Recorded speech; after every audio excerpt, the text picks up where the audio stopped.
तर आज होती गुरुपौर्णिमा. गुरुपौर्णिमेच्या खूप खूप शुभेच्छा सर्वांना. तर आषाढ महिन्यातील पहिली गुरुपौर्णिमा होती आणि त्यामुळे मला नैवेद्य वगैरे बनवायचा होता. तर आमच्याकडे पुरणपोळीचा नैवेद्य आणि दही भाताचा नैवेद्य दाखवला जातो.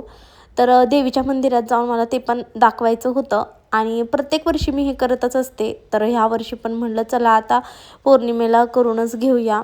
आणि इथे ना पूजा वगैरे सकाळची माझी चालली होती. छान असं सगळं आवरलं होतं आणि पूजा करायचं राहिलं होतं. पूजा करून घेत होते कारण सगळं स्वच्छ झालं की छान वाटतं पूजा करायला आणि घरात पण खूप छान असं प्रसन्न वाटत असतं. त्याच्यामुळे छान असं देव स्वच्छ धुतले, त्यांना अष्टगंध लावला, नंतर जे आहे ते हळदी कुंकू वगैरे सगळं लावून घेतलं आणि माझ्या झाडाला छोटी छोटी फुलं आली होती. तेच मी आज इथे काढून घेतली होती कारण ना माझ्याकडं आज फुलंच नव्हती. त्याच्यामुळे म्हणलं चला या फुलांवरच आज भागूया. म्हणजे जेवढे निघलेले तेवढे मी सगळे देवांना ठेवून घेतले आणि नंतर अगरबत्ती वगैरे लावून घेतली आणि छान अशी माझी पूजा चालली होती. आणि खरंच खूप छान वाटतं जेव्हा आपण अशी पूजा वगैरे सकाळचं करतो ना तेव्हा. आणि नंतर हळदी कुंकू वाहिलं आणि नंतर स्वतःला लावून घेतलं आणि आरती वगैरे म्हणायची होती. तर छान असं शुभम करोती वगैरे म्हणत असते आणि बाकीच्या 2-3 जे मंत्र आहेत ते म्हणते आणि नंतर माझी छान अशी पूजा होते. नंतर सगळं पुसून वगैरे घेतलंच होतं. तर म्हणलं चला दरवाजात वगैरे पण म्हणजे आज पौर्णिमा आहे तर उंबऱ्याची पूजा करून नंतर रांगोळी वगैरे काढायची होती. तर रोज असतीच माझी, पण आज पण छान असं पावता वगैरे काढून घेतल्या. तर असं वेगवेगळ्या रोज काढत असते. आज काय फक्त पावताच काढणार होते, खूप मोठी रांगोळी वगैरे काढणार नव्हते. कारण मला मंदिरात पण जायचं होतं आणि आदेशला पण स्कूलला सोडायचं होतं त्यामुळे. तर छान असं इथे बघू शकता अशा पावता काढून घेतलेल्या आहेत. 2-3 प्रकारच्या येतात तेच मी काढून घेते. हळदी कुंकू वाहिलं आणि नंतर ना इथे मी पुरणाचे नैवेद्य म्हणजे बनवून ठेवलेले तेच मी आता भरत होते. तर जे काही आहे भजे पापड सगळं भरून घेत होते आणि आमच्याकडं खीर पण असते. तर खीर नसली तर गूळ वगैरे भरायचं असतं आणि दही भात एवढं सगळं मी आता हे करत आहे. तर गूळ पण थोडा थोडा टाकून घेतला त्याच्यावरती आणि हे सगळं डब्यात भरून नंतर मी देवाला नैवेद्य दाखवायला नेणार आहे. आणि आदर्शचं पण आवरायचं होतं. आदर्शला आवर म्हणत होते मी पटकन कारण की त्याला पण स्कूलला सोडायचं होतं आणि तिकडेच स्कूलच्या तिकडेच मंदिर होतं. नंतर मी ओटीसाठी इथं ना ब्लाऊज पीस 2 घेतले होते. 2 मंदिरात जायचं होतं मला. तर मी ना असं त्रिकोणी ह्याच्यामध्ये घडी घालून घेत होते म्हणजे व्यवस्थित वटीचं जे काही आपण सामान आहे ना त्याच्यामध्ये घालून व्यवस्थित नेऊ शकतो आणि इकडे तिकडे पण जाणार नाही त्याच्यामुळे. तर मी ह्याच्यामध्ये तांदूळ परत जे वटीचं जे पुडी भेटते ना ते होतं माझ्याकडं. तेच मी त्याच्यामध्ये ठेवून घेतलं. बांगड्या पण होत्या त्याच्यामध्ये. तर सगळं आणि थोडेसे तांदूळ पण टाकून घेतले. तर ही वटी आता देवीला दाखवायची होती. त्याच्यामुळे मी हे सगळं भरून घेतलं. मला जेवढं येतं किंवा जेवढं माहिती आहे तेवढंच मी करते. तर असं सगळं भरल्यानंतर मला आता हे सगळं पिशवीत भरायचं होतं त्यामुळे मी ते ठेवून घेतलं. नंतर दुसरा पण एक ब्लाऊज पीस घेतला. तो पण तसाच सेम करून घेतला आणि त्याच्यामध्ये वटी भरून घेतलेली. तर नैवेद्य भरून झालाच होता. तर म्हणलं चला नैवेद्य भरून झाला आहे तर देवाला पहिलं दाखवून घेऊया आणि मग मंदिरात जाऊया. तर इथे देवाला दाखवला, तुळशीला पण मी दाखवून घेतला आणि नंतर मग सगळं झाल्यानंतर आता मी निघणार होते. तर मला गुरुपौर्णिमेमुळं ना आदूच्या स्कूलमध्ये पण जायचं होतं म्हणजे श्रेयान आदूच्या.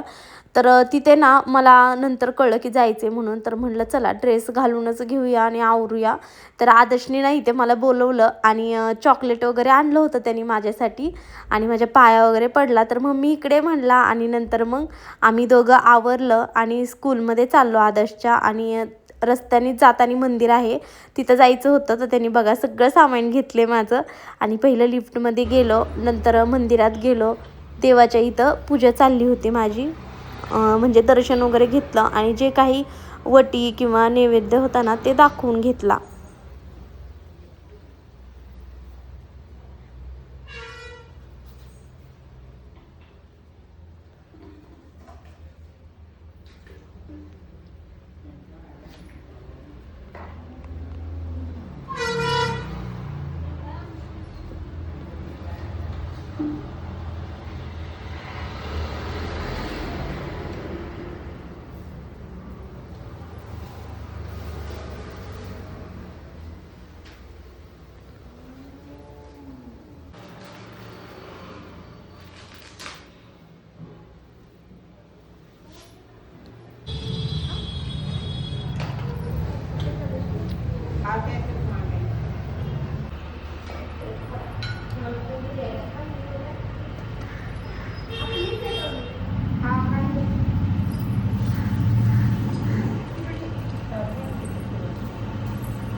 तर इथे दुसऱ्या मंदिरात येऊन मी देवाला नैवेद्य वगैरे दाखवला आणि मी चालले होते आता आदर्शच्या स्कूलमध्ये. तर स्कूल पण समोरच होती, तर तिथे चाललो होतो.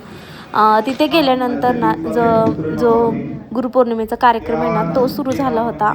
आणि सगळ्यात पहिली जी गुरु असते ती आपली आई असते, त्याच्यामुळं सगळ्या लेडीजला बोलवलं होतं आणि जी मुलं आहेत ना त्यांच्याकडून ओवाळून वगैरे त्यांचं स्वागत करणार होते.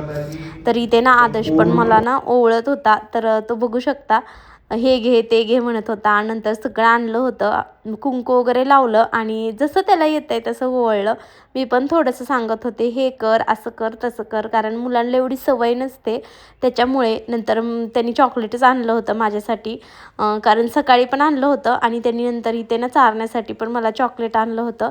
तेच मला चारलं. नंतर छान असं ओवाळून घेतल्यानंतर पाया वगैरे पडला, तर मला खूप छान वाटलं. नंतर मी घरी वगैरे आले, तर संध्याकाळी ना असं वातावरण झालं होतं आणि पुण्यात ना खरंच रोजच खूप पाऊस चालू आहे. तर इथे तुम्ही बघू शकता पाऊस पडून गेला होता, तर छान असा व्ह्यू झाला होता. आणि इथे ना नंतर संध्याकाळी आदर्शनी जे ग्रीटिंग कार्ड बनवलं होतं ते मम्मी पप्पाला द्यायसाठी त्यांनी बनवलेलं होतं. तू पण घे. मी पण घेऊ. दोघांचं बनव. आज बघा काय लिहिलंय. मग तू पण वाच आज काय लिहिलंय. आज त्याच्या आत खोलून बघा ना तू. मग तू पण वाच.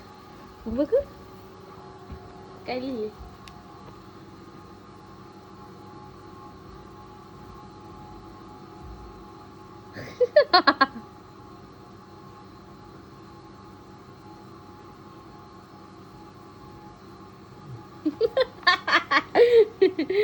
कसं लिहिले राजू.